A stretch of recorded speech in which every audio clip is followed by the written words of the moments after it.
Welcome to Making a Mark, a podcast about leadership and practice in architecture. Join me, Mark Steppan, an architect with over 45 years of experience, as we explore opinions on leadership, soft skills, and their impact to the practice. Today, we're going to have a fun interview with Jaime Matheron of Dahlin Group. Jaime is a respected voice in our industry in architecture, and she's presented at major national conferences, including Pacific Coast Builders Conference, the International Builders Show, and the Housing Innovation Summit. She is the current president of the AIA East Bay and is going to continue into that position next year as well.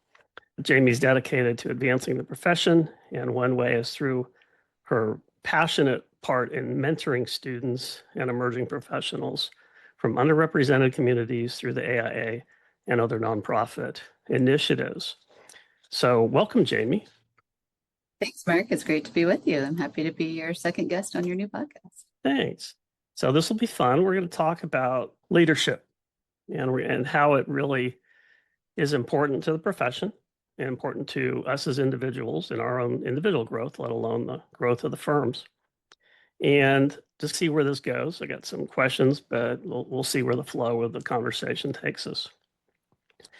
So leadership, a rarely understood position or situation for a person. What is leadership? If I had to tell you, Jaime, give me a definition of leadership. What do you think it really means to you?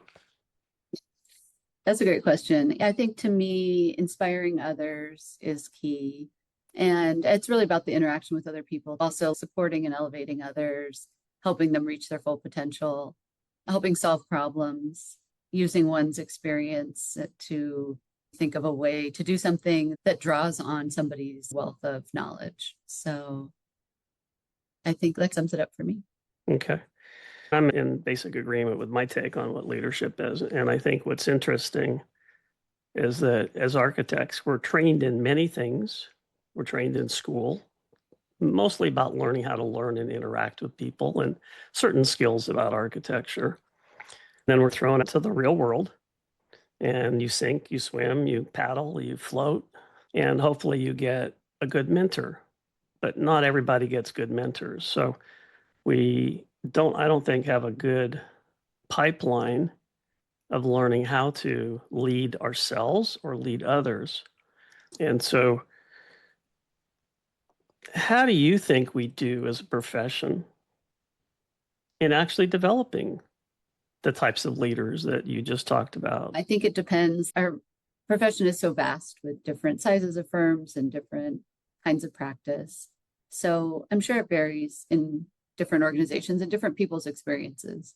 I think that one thing I like about the AIA is the resources that it offers to professionals at every stage of their career development. And that's something that I've worked on with being a co-chair of the Young Architects and Emerging Professionals group within AIA East Bay. And then, of course, our chapter has put together a strong mentorship program. And I've had great experiences mentoring earlier career professionals through that program.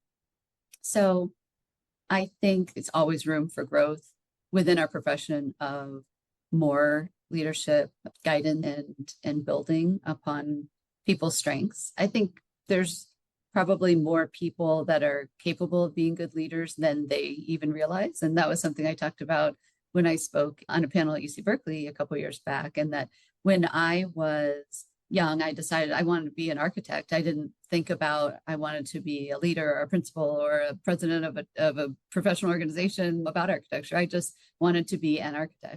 It was over the course of my career when I realized I can keep going, doing more, and tap into my own strengths, just my personality and the way I think about things, and draw upon that in making myself a leader. And I've been successful in doing that. So I think I would encourage people to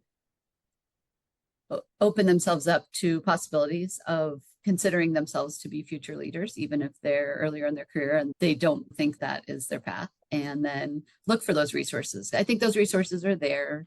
To your point about how does the industry do? I think the resources are there, but people might need to avail themselves of those opportunities and stay open to the potential they have in themselves.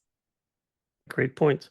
When I started in the profession, I was just nervous speaking publicly in any situation, and I never saw myself as a participant in the AIA board or actually being the president of the chapter or doing all these things that I've done in the last 5 or 10 years.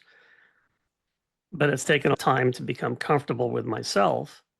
It's a combination of working with people that help give direction or confidence to say, oh, I can do that. Oh, I didn't know you thought highly of what I was doing. We have to get lucky sometimes in having those people that maybe aren't direct mentors, or maybe they're our peers. And they're going, hey, I really think you need to make these points. And I think you should do it in these avenues to sometimes kick us over the edge. Sometimes it's a slow development. I know mine was a slow development to becoming comfortable talking in public. Now it's fun. Now it's enjoyable. I was like, why was it so hard? Do you have a really great experience, negatively or positively, with regards to leadership that you would want to talk about for a second to our listeners? Oh, God, this was a fabulous experience, or that didn't go as I expected. And then this is what happened. And then it turned around because of this, or whatever it might be.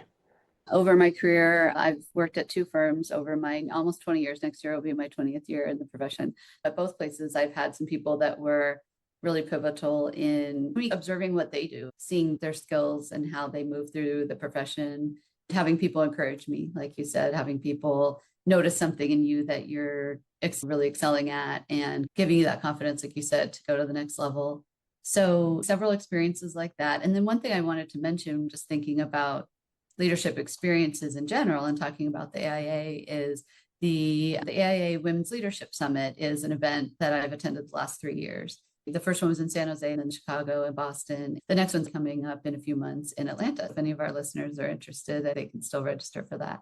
What I really took from it was seeing women leaders throughout the profession, throughout the country, most architects, but even some other like allied professionals as well, seeing what they're doing to lead in the profession, in their projects, in their firms.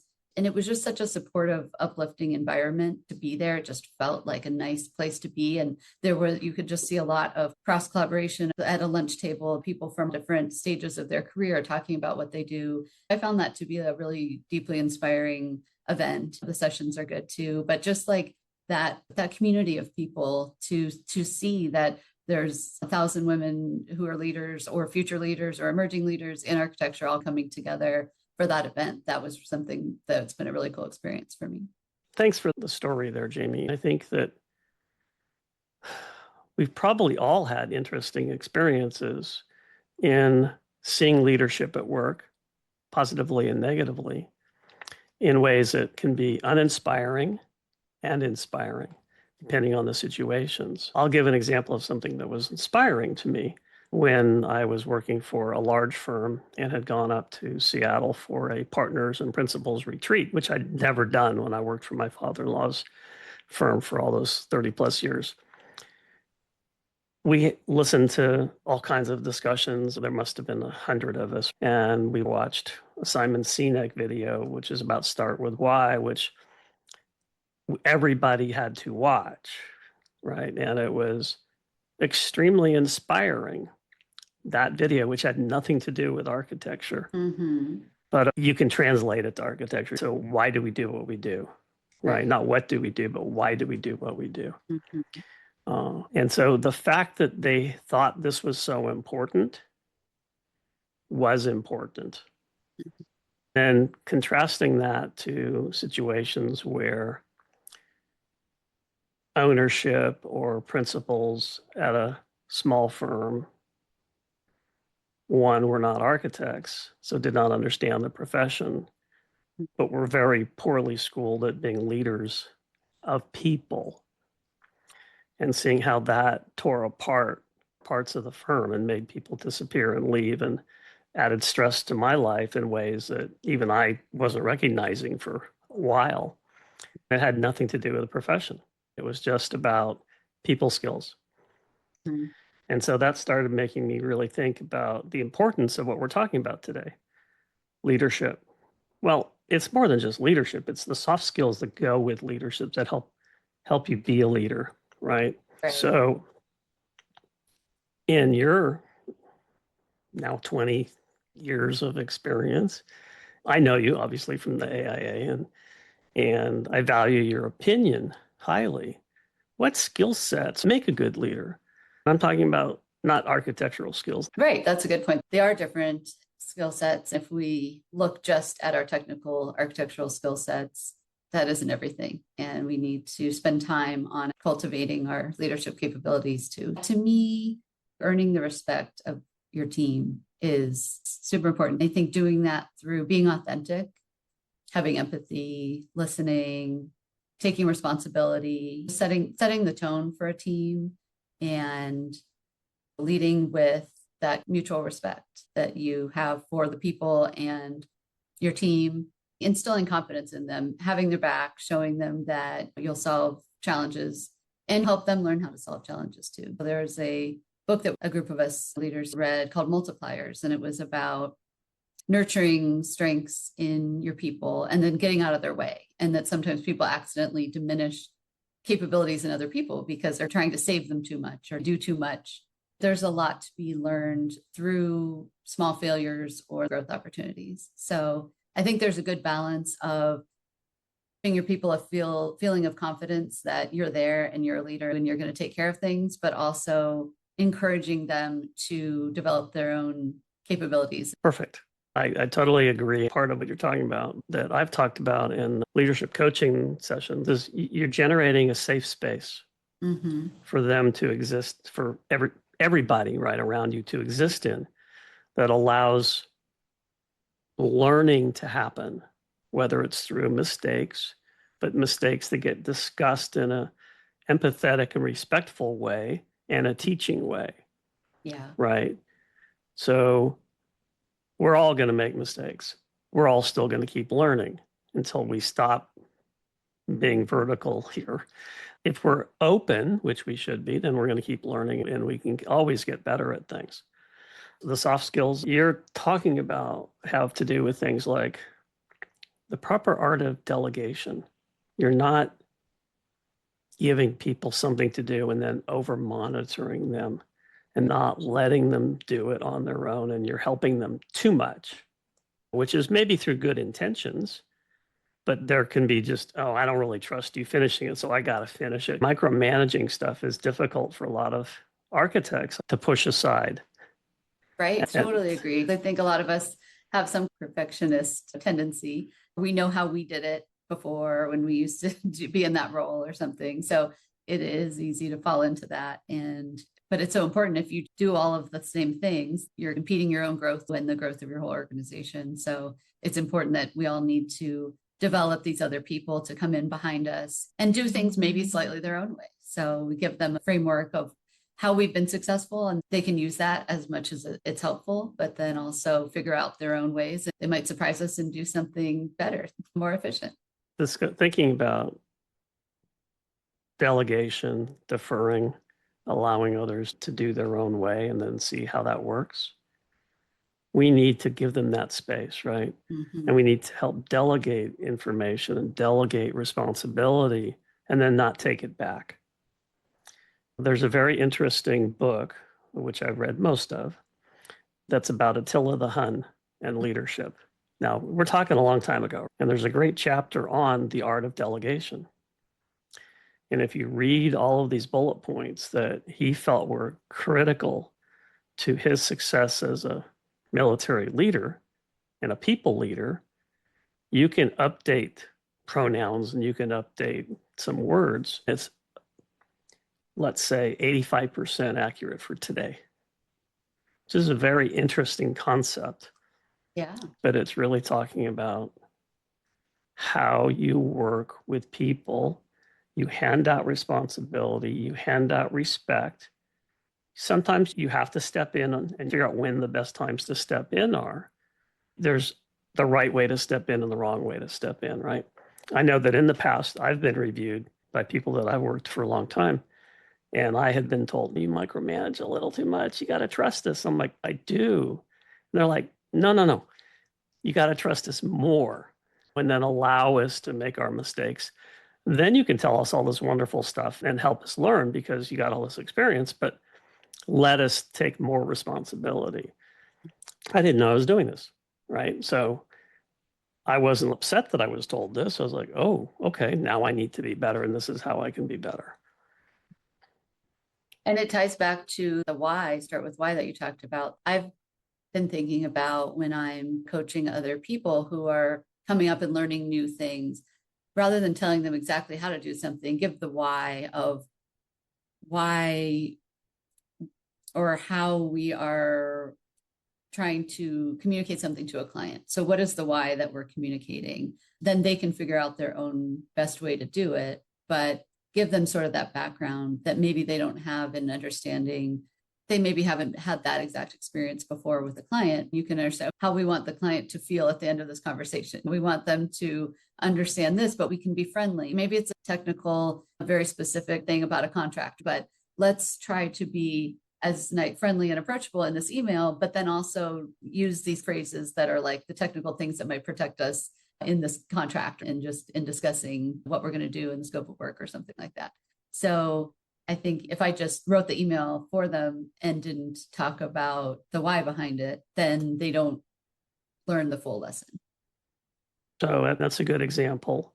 Another one would be, let's say, if you're in an open office and you've got you or others as leaders that are sitting near more junior staff that you're trying to teach and mentor, and you have a meeting with them every so often to update them on project status and the emails you've been sending, and you CC them on emails to clients and consultants, they're going to be able to, if they're listening and not hiding in their headsets, learn a lot from you or from the other leaders by how you speak on the phone, the types of things you say, the tone of what you say, your word choices. Same thing with emails. I had a situation where it was a small firm and there were multiple people sitting in a row. The people I was grooming and the one who took over were like, this is great because we get to hear what you're saying all the time. As you're talking on the phone, not disappearing into the little hotel room to talk. You CC us on the email so we know phrasing that you're using. And then you talk to us about stuff. Nobody did that for me except one person who was a good mentor early on. You have to be open to these things and realize you can learn from listening. I think that learning by osmosis is super important. And that's one of the reasons to be in the office, at least some of the time during the pandemic when we were all separate. People lost out on that of not getting to overhear those conversations and just know what was going on. There's definitely advantages. And sometimes I've heard somebody talk about something, maybe I had something to offer, like, oh, you're working in this jurisdiction and you need this plan. Oh, wait, I have this, or here's this experience I had there. It can facilitate cross collaboration that way. People hearing about things that they're not yet exposed to, but then when they are, they recall somewhere deep back in their mind, like, oh yeah, I remember hearing these two people have this conversation, and that's helpful to them. We're talking about leadership and relationships of people and how you manage people and manage yourself.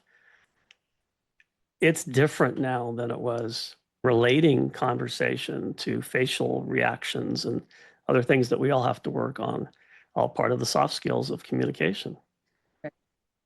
Right. And that's one of the biggest parts of communication. If you just have a phone call and not have the ability to see how somebody's reacting to something that you say. So I think that's like, yeah, if I'm talking to a client about something, I want to see their immediate reaction. And if you're just on the phone, you're just there guessing what they might be thinking. At least you have some interaction, and it has replaced needing to drive all over to be in the same room as people. Mhm. When you're seeing them on a video, you have that real-time feedback. One of the skills in being a leader is good communication, right? And so that means things like good writing skills that are always improving, good email writing skills, because it's so easy to communicate. Chat programs, Microsoft Teams, WeChat, texting, the art of quality communication is disappearing to a degree, especially in the younger generations. They're so used to these short processes of communication that the thought isn't going into how should I structure this response? I think that's part of what good leaders need to help re-instigating. Yeah, that makes sense. So as a leader continues to grow in a firm, how do you think their growth changes their ability to continue to teach leadership and mentoring? Well, I think as you continue to grow, you have more experiences. So I find that the more experiences I have, the more things I can share with other people. I found when I was mentoring through a program that the candidate had a lot of really great questions and was just graduating from college and just looking for their first job. I was able to draw from some experience or something I knew or had seen from other people and give helpful feedback. The more you grow, the more you know and can draw from. At the same time, maybe you get busier and farther removed from the work that some of the junior people are doing.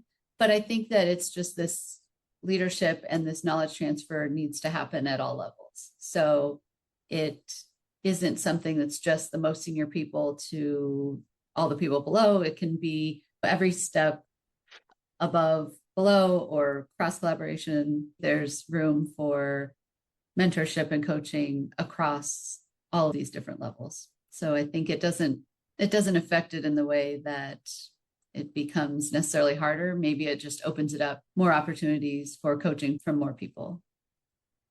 Right. So Dahlin has been around for nearly 50 years. I think you're hitting 50 years next year. That's right. Congratulations. How do you think leading has changed in your office over time? Times have changed. People relate has changed. The projects have changed. Expectations have changed. The relationships to contractors and owners and consultants has changed over time in many ways. So have you thought about it? Yeah, and I think the marketplace has changed. There's more competition and things need to keep evolving. What worked 40 or 50 years ago might be different now. A lot of firms struggle with succession planning and transfer of knowledge and ownership. So I think that Dahlin's done something really great with deciding that they want to be a legacy firm and they don't want the firm to just end when the founder or original founders retire. We do still have a lot of those original people around, but they focus more on their own passion projects and certain client relationships. And they've really paved the way for other generations of leaders to take on bigger roles. I think that's a great strategy rather than just waiting until it's too late or it's the very end and now you try to hand something off. Have this continual growth of everybody. It also gives everybody a chance to grow up to their capabilities, even if they're younger. So I know at other firms, sometimes and even in the first firm I worked at, it just seemed like to get into any leadership role, you had to be really senior or be in this profession for a long time. And so I appreciate that at Dahlin, there's paths for people to get into leadership without needing to hit some extreme number of years. There was a group of leaders when we were reading one of those books about leadership, and someone said, we're not the future leaders, we are the leaders. That was an interesting take on it, that as we're leading different market sectors in the company, that's really core to the business, and that we can think of ourselves as current acting leaders.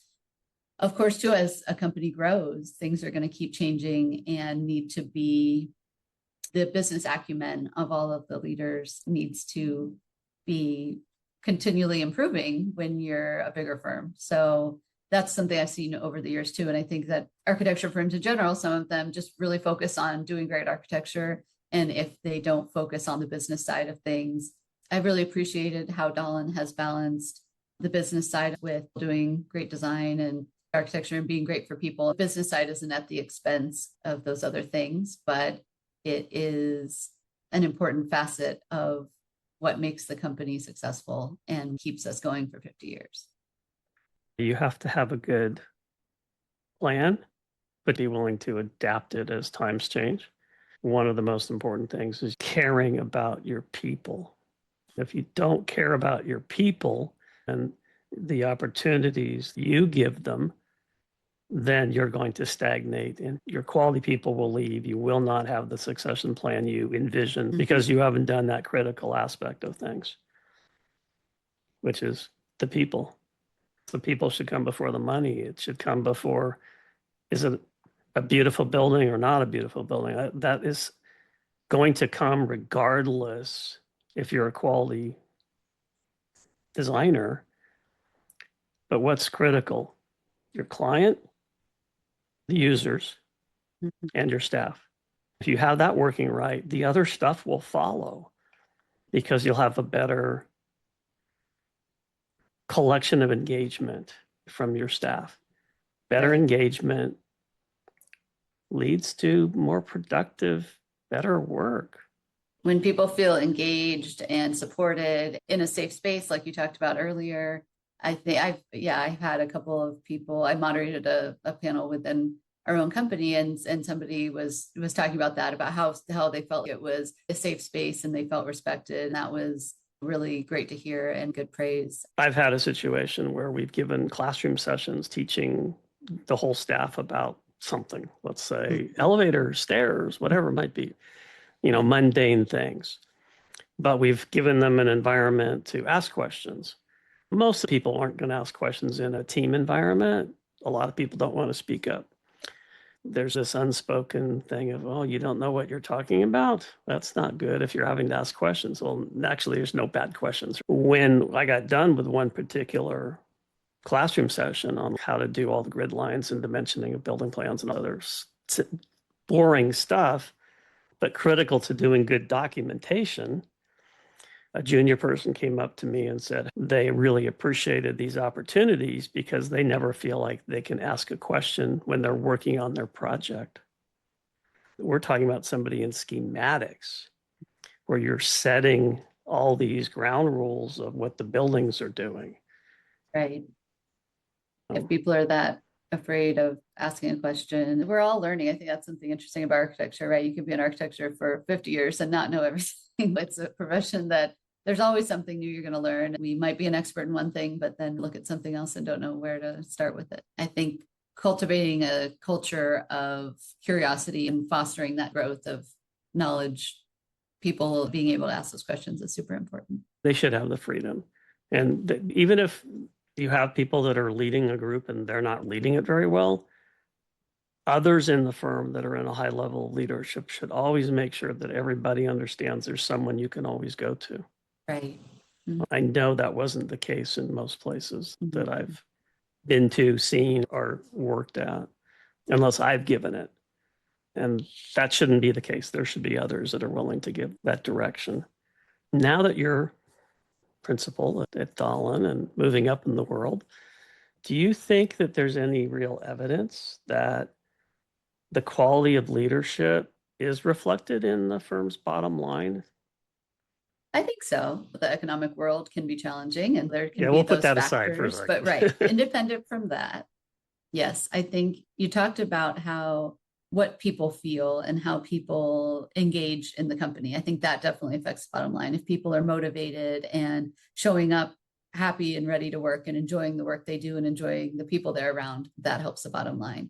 People feeling safe and comfortable, that helps the bottom line. I think it also helps them be more creative. We talked about this on a panel that when you feel comfortable and engaged, I think there are studies about this, that makes your brain more relaxed. And when your brain is more relaxed, it's more free to be creative and ideate and all the stuff that's important to our fields. That helps the bottom line and it helps the design's bottom line too. Not everyone that gets into architecture is good at business. And I think people historically say that, yeah, architects are not always great at business because they really care about the design and they don't always care about the financial side of it.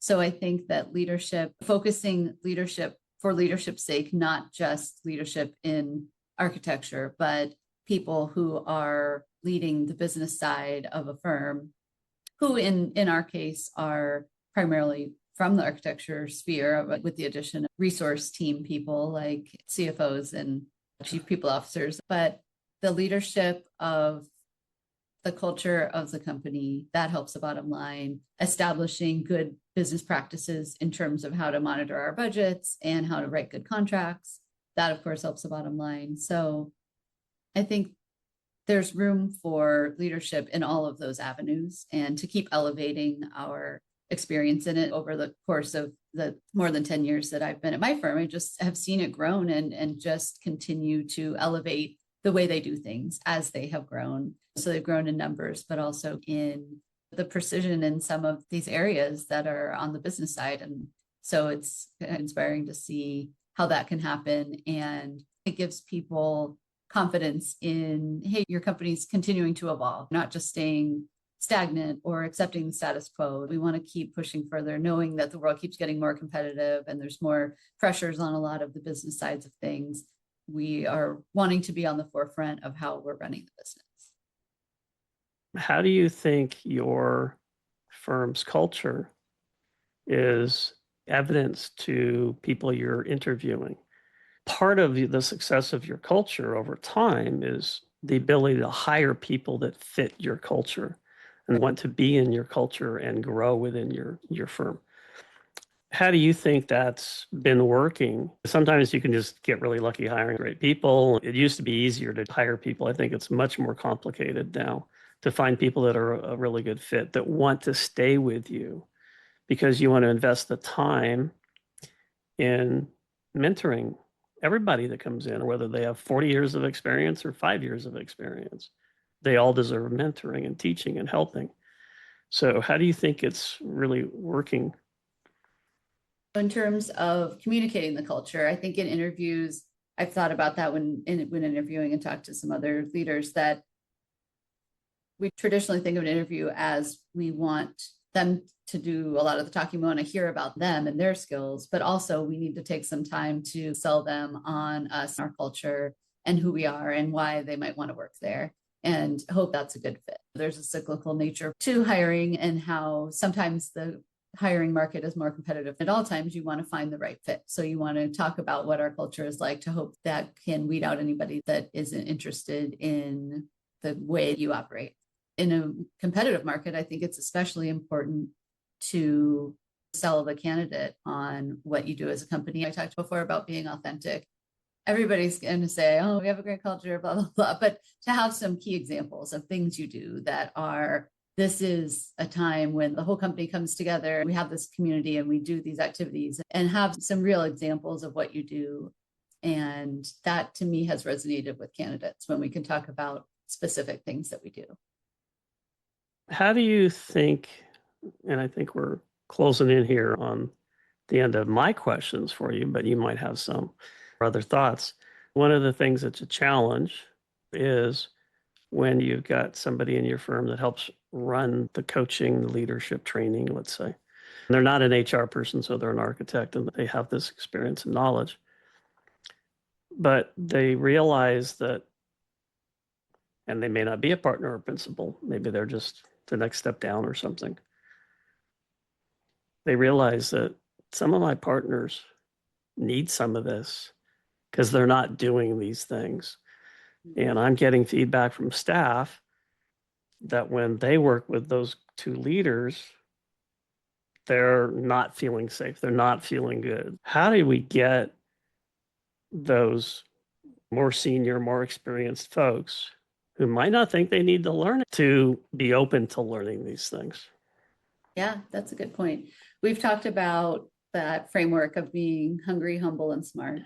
And that's a good framework for a lot of things in terms of the interviews, but for everybody to understand where they fall in those, that everybody's stronger in some areas or the other.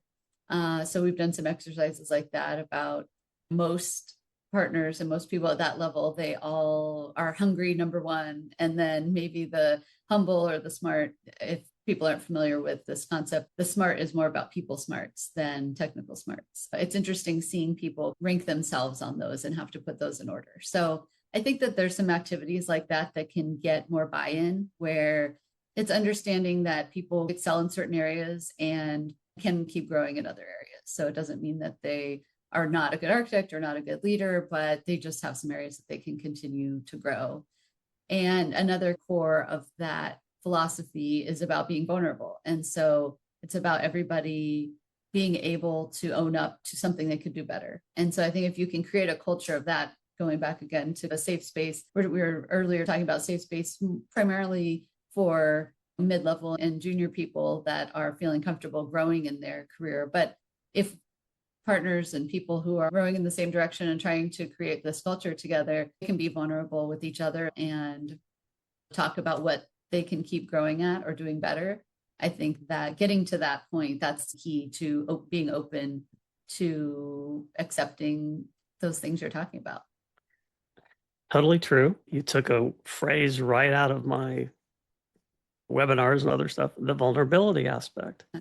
We all need, in my opinion, to show the ability to have vulnerability for ourselves. We need to be humble enough to understand we don't know everything. And that's hard to do. And I think it's hard to do in this profession when a lot of it is based on, at least in the past, an assumed ego, people being able to design fabulous facilities and things. It's like, you don't have to have a big ego to do great work. Right. People with big egos did great work. But I would generalize that those folks didn't necessarily have great people skills or good relationships with their coworkers or the people working for them. They sacrificed that aspect of things because of their internal beliefs and whatever they felt they had to do. It is really a challenge. A lot of leaders that are partners are willing to be vulnerable, and others are not. You have to work that out in each situation. I think if they can show vulnerability to the staff, they can show, hey, I'm not perfect. This was my mistake. This is what we're doing. This is what we do. Then that goes a long way to spreading or opening a larger shared safe space, because then they feel like, oh, well, if the partner is willing to admit things are not perfect with them, and then they don't go back on that and make it difficult for me, then I can share with my project manager that I'm having issues. Dealing with vulnerability is, I think, key to success in what we're doing. Let's see.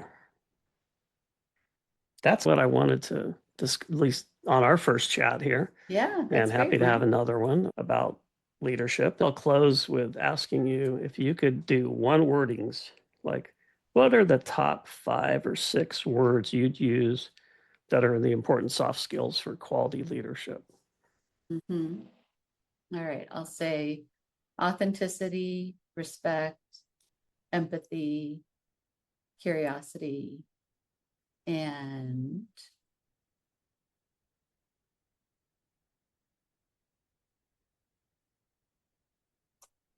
confidence. Okay. Those are all winners. So thank you so much, Jaime, for joining me today on Making a Mark, my new podcast, and this enlightening discussion. I really appreciate your insights into this challenging topic, which is affecting architecture, but it isn't about directly architecture. And I think that's what's important for people to understand. Any questions from me or comments to help close out? No, I think that's it, Mark. But yeah, I've really appreciated our conversation. I think this is cool that you're doing this. So I'm excited to see how it continues to evolve and then hear some more of your guests in the future. Thank you. I've got a few more scheduled, and so we'll get a bunch together and then we'll be able to release it. So all right. Thanks again, Jaime from Dahlin, and we'll talk to you soon. And everybody have a great day. Thank you. Thanks, Jaime. Thanks. Bye. Thank you all for listening to Making a Mark, where we continue to expose, emerge, expand, and empower the practice of architecture. We look forward to seeing you next time.